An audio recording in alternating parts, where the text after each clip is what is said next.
Welcome to Hilltop, Tacoma. Hope you're doing well. I just talked a little about why I think, the differences between this and the TW200. Anymore, it was just a TW200 love letter that, I grew up on that bike. But I got the KLX300R. It's a 2005, so there's not really a direct comparison to, say, the new KLX300 or the new KLX300R. But I will tell you that from my experience, I can tell you what I've seen. And what I've seen is that the suspension on the KLX, either the R or the KLX250, is way better than this suspension. Maybe it's not as plush, but it's adjustable. If you want it plush, you can make it plush. You can go out on the clickers or whatever. On mine, I know I set it up to the factory settings, and I went, well, I wonder what happens if I go 2 clicks stiffer on the fork on everything. And I went 2 clicks stiffer, and I rode it right down the middle of some railroad tracks, and it nearly rattled my teeth out. And so I went back to 1 or 2 clicks less than stock, and it was perfect. The suspension's doing the work. I'm not feeling as much of it, and that's where I left it. I kind of prefer it plush, so this bike isn't, awful for me, but I have noticed that, it's clacked my teeth together more than once, just hitting harsh bumps and the harshness of it, because I'm already sitting halfway down through the stroke. That last half isn't particularly soft and cushiony.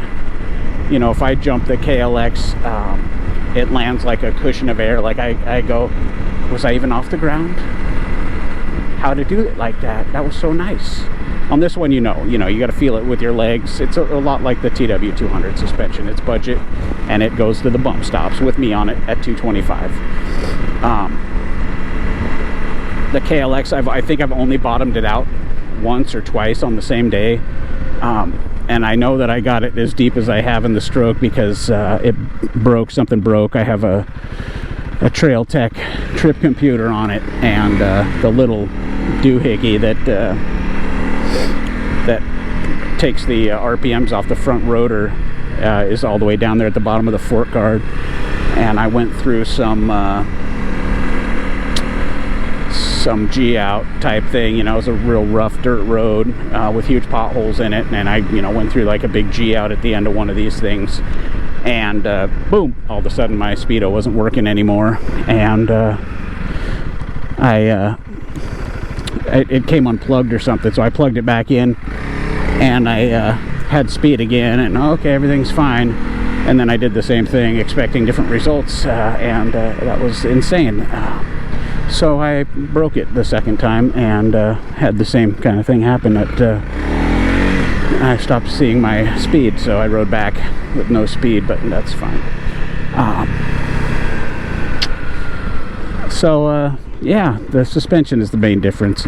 And the weight, that bike is about 270 with the big tank and skid plate and hand guards, whatever I have on it.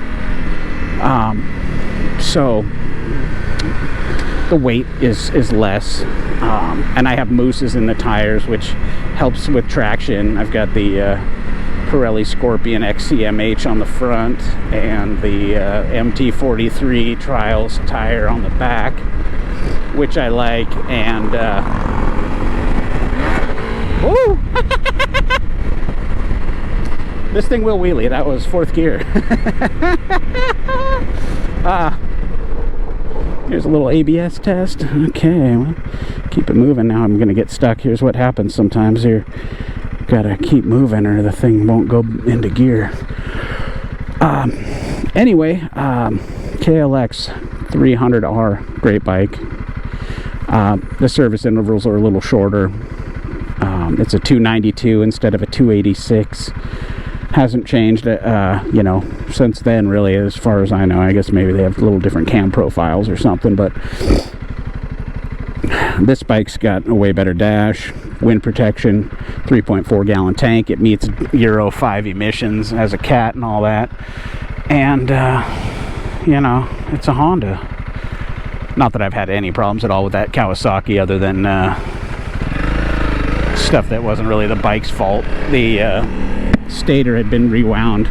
I think the dude bought the Baja Designs kit or something, and then decided that he was going to rewind the stator himself, and it looked real bad in there. Yeah, I used to work at an electric motor shop, and you know, it was like there was just like a pinprick of solder holding the whole thing together. And you know, one day I was jumping it or something, and the bike would still run, but the power circuit for the lighting broke, and so my battery would run dead.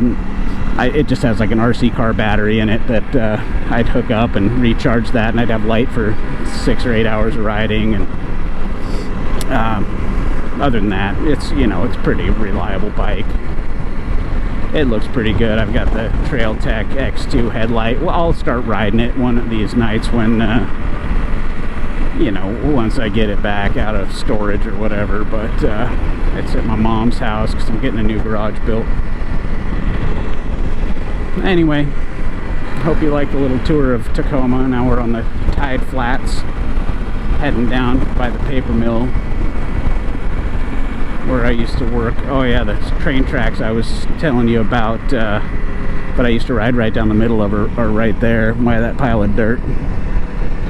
So, you know, they're old ones, wood, barely used, and it was good. Did a good test for it.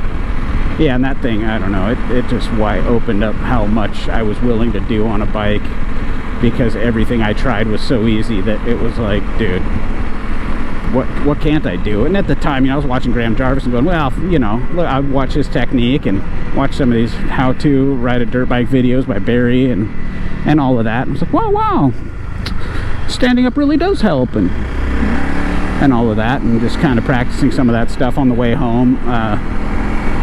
Finding little hill climbs that were steeper than I thought you could walk up, and just, you know, clutch, and I put a hydraulic clutch on that KLX too, which it's light. It's about as light as this. I think it's heavier than this clutch though.